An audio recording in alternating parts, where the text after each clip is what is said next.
So hello everyone, welcome to the Pahadi Talim Foundation, a dedicated YouTube channel for civil service aspirant. So आज का video lecture number 5 रहेगा on MCQs on general science. So ये video lecture आप सबके लिए बहुत ज़्यादा important है क्योंकि इसमें से मैक्सिमम क्वेश्चंस आपके एग्जामिनेशंस में देखने को मिल सकते हैं और इसी वीडियो लेक्चर में जो MCQs हैं उसके साथ हम कुछ एक्स्ट्रा इंफॉर्मेशन भी आपके साथ शेयर करते हैं और वो वाली इंफॉर्मेशन जो रहती है वो आपके अगर सपोज ये क्वेश्चन है ये नहीं आया इसके साथ इन बाकी की एक्सप्लेनेशंस भी हैं तो वो आपके लिए इंपॉर्टेंट रहती हैं। सो जितने भी नए व्यूअर्स हमारे चैनल पे विजिट कर रहे हैं वो हमारे चैनल को सब्सक्राइब कर दें और बेल आइकन को प्रेस करें ताकि नेक्स्ट वीडियो लेक्चर की नोटिफिकेशन आपके पास पहुंचती रहे। सो विदाउट वेस्टिंग टाइम हम अपना पहला क्वेश्चन आपके साथ डिस्कस करते हैं। सो क्वेश्चन नंबर फर्स्ट आपकी स्क्रीन पे रहेगा। What was invented by Zacharias Janssen. Zacharias Janssen जो है उन्होंने किस चीज को इन्वेंट किया है। सो ऑप्शन आपके पास रहेंगे, जेट इंजन किया है, रेडियम किया है, माइक्रोस्कोप किया है या इलेक्ट्रिक बल्ब किया है। ठीक है, सबसे पहले आपने खुद आंसर देना है और फिर हमारे आंसर के साथ मैच करना है तभी ये आपके लिए इंपॉर्टेंट रहेगा। सो इस क्वेश्चन की बात करें, इस क्वेश्चन का रहेगा option see that is microscope. Microscope जो है वो ज़ैकरियस जेनसन ने जो है वो इन्वेंट किया था। सो ये जो ज़ैकरियस जेनसन था ये एक डच का स्पेक्ट्रल मेकर था, मतलब चश्मे बनाने वाला था, एक डच का बंदा था। ठीक है जी। So he is associated with the invention of the first optical telescope. Optical telescope भी इसने बनाया था। So he is also credited for the invention of the first truly compound microscope. जो पहली ट्रूली कंपाउंड माइक्रोस्कोप थी वो इस इन्होंने क्या किया था, माइक्रोस्कोप को क्या किया था, इन्वेंट किया था। ठीक है जी। सो ऑप्शन सी इसका आंसर रहेगा। नेक्स्ट क्वेश्चन रहेगा क्वेश्चन नंबर सेकंड आपकी स्क्रीन के ऊपर। Super cooling is a cooling of a liquid. Super cooling जो होता है वो कूलिंग ऑफ लिक्विड होता है। वो क्या होता है बेसिकली, जब हम temperature below the melting point होता है, बिलो द फ्रीजिंग पॉइंट होता है, एट मेल्टिंग पॉइंट होता है या अबोव मेल्टिंग पॉइंट होता है। ठीक है जी। सो ये क्वेश्चन भी बहुत ज्यादा इंपॉर्टेंट है। So super cooling is the process of chilling a liquid below it's freezing point. So below it's freezing point जब हम इसको करते हैं, सो इस क्वेश्चन की बात करें ऑप्शन बी रहेगा इसका answer, that is below freezing point. So super cooling is a cooling of a liquid below this freezing point without it become a solid, और ये सॉलिड नहीं बनता है। सो ऑप्शन बी इसका आंसर रहेगा। सो जितने भी व्यूअर्स इस वीडियो लेक्चर को देख रहे हैं वो इस वीडियो लेक्चर को लाइक भी कर दें और कमेंट्स भी कर दें। ठीक है, ताकि जितने आपके कमेंट्स, आपका कंटेक्ट हमारे पास रहेगा, आप हमारे चैनल पर रिटेन रहेंगे तो आपको हम अच्छे से अच्छा कंटेंट प्रोवाइड करने की कोशिश करेंगे। चलते हैं क्वेश्चन नंबर 4 के ऊपर, 3 के ऊपर। When light passes from one medium to another medium. जब लाइट एक मीडियम से दूसरे मीडियम में जाती है, this phenomena of change in its direction is called. जब ये फिनोमिना होता है, ये डायरेक्शन को चेंज करता है, इसको हम क्या कहते हैं? रिफ्रैक्शन कहते हैं, डिफ्रैक्शन कहते हैं, प्रोपोगेशन कहते हैं, या नो ऑप्शन इज करेक्ट, या इसमें से कोई भी ऑप्शन जो है वो सही नहीं है। ठीक है जी। थोड़ा सा आई थिंक सिस्टम हैंग कर रहा है,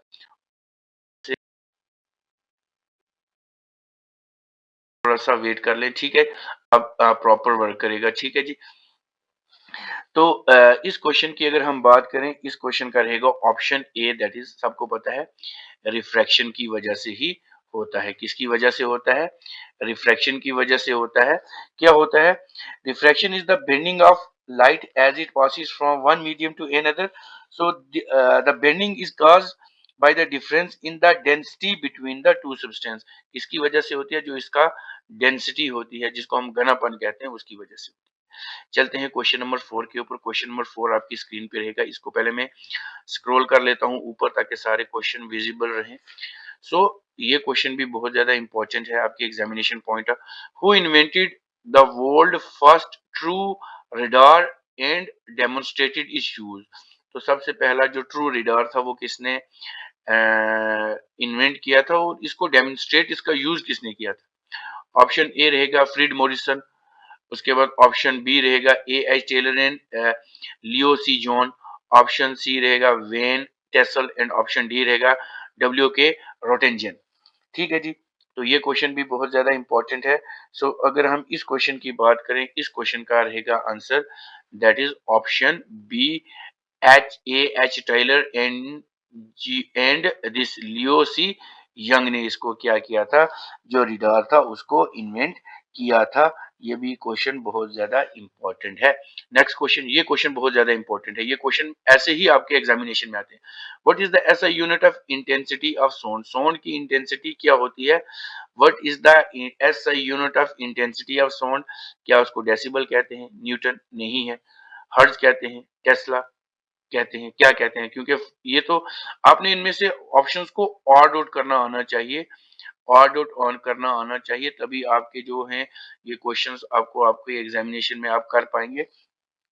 तो अगर हम इस क्वेश्चन की बात करें, इस क्वेश्चन का आंसर रहेगा that is option A decibel रहेगा। याद रखें क्या रहेगा? डेसिबल इसका जो है वो आंसर रहेगा। इंटेंसिटी ऑफ साउंड जो होती है वो डेसिबल में मेजर होती है, तो ये इसका ऑप्शन ए जो है वो आंसर रहेगा। हर्ट्ज किसकी है? फ्रीक्वेंसी की। टेस्ला आप मुझे कमेंट बॉक्स में बताएंगे, और न्यूटन जो है वो फोर्स जो है वो न्यूटन होता है। ठीक है जी। अब नेक्स्ट क्वेश्चन रहेंगे आपकी स्क्रीन के ऊपर। ये क्वेश्चन भी बहुत ज्यादा इंपॉर्टेंट है आपके एग्जामिनेशन पॉइंट ऑफ व्यू से। तो चलते हैं क्वेश्चन नंबर, हम क्वेश्चन नंबर 46 के ऊपर। 46 रहेगा which colour is when mixed with blue and green? Blue और ग्रीन जब आपस में मिक्स होंगे, क्योंकि कल जो मैंने किया था, और अगर मैं ब्लू भी लेता हूँ और ऊपर यहाँ पे ग्रीन भी मारता हूँ, तो ये ओवरलैपिंग हो जाएगी। ओवरलैपिंग और मिक्सिंग में डिफरेंस होता है। सो जब ब्लू और ग्रीन हम लेंगे, क्या बनेगा? सियान बनेगा, ब्राउन बनेगा, ब्लैक बनेगा, या वायलेंट बनेगा। अगर हम इस क्वेश्चन की बात करें, जब हम ब्लू कलर को और ग्रीन कलर को मिलाते हैं तो ये सियान कलर बनेगा। ऑप्शन ए इस क्वेश्चन का जो है वो आंसर रहेगा। ठीक है जी। बहुत ज्यादा इंपॉर्टेंट क्वेश्चन है ये भी आपके एग्जामिनेशन पॉइंट ऑफ। ठीक है। जब बात करें ये ग्रीन कलर को मिलाएंगे तो ऑप्शन ए दैट इज सियान बनेगा। क्वेश्चन नंबर 7 रहेगा आपकी स्क्रीन के ऊपर। The SI unit of power, SI unit power की कौन सी है? तो क्या ये बॉयल है, वाट है, न्यूटन है, या पास्कल है? ये क्वेश्चन ऐसे यूनिट्स पे पक्का के पक्का आएंगे आपके। ठीक है जी। अगर हम ऐसा यूनिट की बात करें पावर की, तो पावर की ऐसा यूनिट क्या होती है? That is option B that is watt होती है। याद रखें। ठीक है जी। क्या होती है? वाट होती है ऐसा यूनिट ऑफ पावर जो होती है वो ऑप्शन बी होता है, वाट होती है। ये भी आपने याद रखना है। ये क्वेश्चन भी आपको आपके एग्जामिनेशन में देखने को मिलेगा। सो उसके बाद अगर हम बात करें पास्कल किसकी है? प्रेशर की है। ये मैंने सब करवाई हुई है, लेकिन फिर क्वेश्चन प्रैक्टिस है तो आ जाता है। न्यूटन फोर्स की है। अब मुझे आपने कमेंट बॉक्स में बताना है बॉयल किसकी है। क्वेश्चन नंबर 48 आपकी, और 8 ऑफ दिस सेशन रहेगा। From which of the for which of the following game player must know the knowledge of pascal law? Pascal law की नॉलेज किसको होनी चाहिए? क्लाइंबिंग करने वालों को, पैराग्लाइडिंग वालों को, राफ्टिंग करने वालों को, या स्कूबा डाइविंग वाले? स्कूबा डाइविंग वो वाले होते हैं जो समुद्र के बीच छलांगे लगाते हैं। ठीक है जी। तो पास्कल लॉ की नॉलेज किसको होनी चाहिए?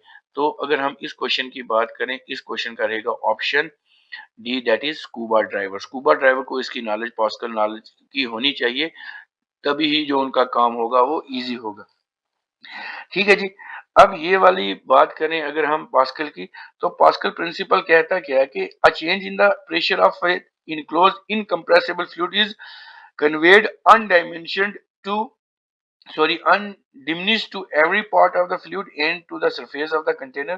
So for every 10-meter depth, the pressure on the diver increased by 1 atmospheric pressure. So a depth of a 10-meter underwater pressure is twice the atmospheric pressure at the sea level. So thus, during scuba diving, player must have knowledge of this Pascal law. ठीक है जी। चलते हैं question number 9 के ऊपर। Question number 9 आपकी screen पे रहेगा। बहुत ज्यादा इंपॉर्टेंट है आपके एग्जामिनेशन पॉइंट ऑफ व्यू से। ठीक है जी। इस क्वेश्चन की अगर हम बात करें, what is the value of the least distance of vision? Least distance of vision कौन सा है? ये भी बहुत ज्यादा इंपॉर्टेंट है for a normal human to normal human being. तो ये 2.5 है, 25 है, 58 है, या 60 है। ये क्वेश्चन बहुत ज्यादा इंपॉर्टेंट है। तो जो लीस्ट डिस्टेंस ऑफ विजन है किसी भी ह्यूमन का, वो कितना है। सो अगर हम इस क्वेश्चन की बात करेंगे, इस क्वेश्चन का आंसर है ऑप्शन बी, दैट इज 25। अब ये 25 है क्या? अब ये 25 है क्या? तो ये 25 सेंटीमीटर है, क्योंकि ऊपर ये देखो लिखा हुआ है 25 इन सेंटीमीटर। सबसे लीस्ट विजन जो होता है इसका होता है, और ये बहुत ज्यादा और बहुत ज्यादा इंपॉर्टेंट रहता है। अब क्वेश्चन नंबर 10 रहेगा इस सेशन का, who invented centigrade scale? Centigrade scale किसने डिस्कवर किया, इन्वेंट किया है? एंड्रर स्केलस ने किया है, डेनियल गैब्रियल फेरनाइट ने किया है, विलियम थॉमसन ने किया है, या राइट ब्रदर ने किया है? ठीक है जी। तो ये क्वेश्चन बहुत ज्यादा इंपॉर्टेंट है आपके एग्जामिनेशन पॉइंट ऑफ व्यू से, आपके एग्जामिनेशन में आएंगे। ठीक है जी। अब हमारे पास ये स्केल ऑफ जो टेम्परेचर है ये बहुत ज्यादा इंपॉर्टेंट है। स्केल ऑफ दिस टेम्परेचर आपको पता होने चाहिए सारे के सारे कितने हैं। मतलब अगर ये तो बात करें हम सेंटीग्रेड की, ठीक है जी। सेंटीग्रेड की अगर हम बात करें तो ये इन्वेंट किया था किसने? दैट इज ऑप्शन ए हमारा है, दैट इज एंडर सेल्सियस ने ये डिस्कवर किया, इन्वेंट किया था। सो इस क्वेश्चन का आंसर रहेगा ऑप्शन ए। इसके साथ और भी बहुत सारे ये जो स्केल हैं ये होते हैं, ये सारे के सारे स्केल आपको सॉरी सारे के सारे स्केल आपको पता होने चाहिए कौन से होते हैं और कितने होते हैं। ठीक है जी। तो ये यहाँ पे मैं थोड़ा सा डिस्कस कर लेता हूँ। अगर हम डिग्री सेल्सियस की बात करें, डिग्री सेल्सियस की बात करते हैं, तो इसका जो स्केल होता है that is 0 degree Celsius to, ये लिख लें सारे, 100 डिग्री सेल्सियस तक होता है। ये अगर हम सेल्सियस की बात करें, एक हमारे पास सेल्सियस हो गया, दूसरा हमारे पास कौन सा होगा? फ़ारेनहाइट। दूसरा हमारे पास कौन सा होगा? फ़ारेन फ़ारेनहाइट। अब ये फ़ारेनहाइट एफ के साथ डोनेट होता है। अब इसका स्केल कितना होता है? अब ये 32 फ़ारेनहाइट से लेके ये कितना होता है? 212 फ़ारेनहाइट तक होता है। ये याद रखें दूसरा। उसके बाद हमारे पास तीसरे नंबर पे एक और आता है, उसको बोलते हैं हम केल्विन। केल्विन केल्विन के साथ डोनेट होता है। अब इसका स्केल कितना होता है? केल्विन जो होता है वो हमारा कितना होता है? Kelvin I think 2 kelvin, kelvin जो होता है वो हमारा अराउंड आई थिंक ये 0 डिग्री, तो इसका एब्सोल्यूट टेम्परेचर रहेगा ये 273 केल्विन टू 373 केल्विन होता है। ये आपको याद रखने हैं स्केल ऑफ टेम्परेचर। ठीक है जी। उसके बाद और भी बहुत सारे होते हैं, मतलब ये कुछ इंपॉर्टेंट हैं जो आपको पता होने चाहिए। बाकी जो है वो हम क्या करते हैं वो डिस्कस करते रहेंगे। ये जितने भी हमारे ये जो स्केल्स होते हैं, मतलब ये सेल्सियस जो होता है 0 to 100 होता है, ये आपको पता होना चाहिए। ठीक है जी। सबसे पहले सेल्सियस का पता होना चाहिए। सेल्सियस हो गया, सेल्सियस मतलब 0 से 100 होता है, फ़ारेनहाइट 32 से 212 होता है, और केल्विन स्केल जो होता है 273 टू 770 273 टू 373 तक होता है। ये हमारा केल्विन जो है ये होता है। ठीक है जी। ये सारे के सारे स्किल्स आपको पता होने चाहिए, आपके एग्जामिनेशन पॉइंट ऑफ व्यू से बहुत ज्यादा इंपॉर्टेंट है। ठीक है जी। सो इस ये सारे पेन डाउन कर ले। ठीक है, ये सारे के सारे स्किल।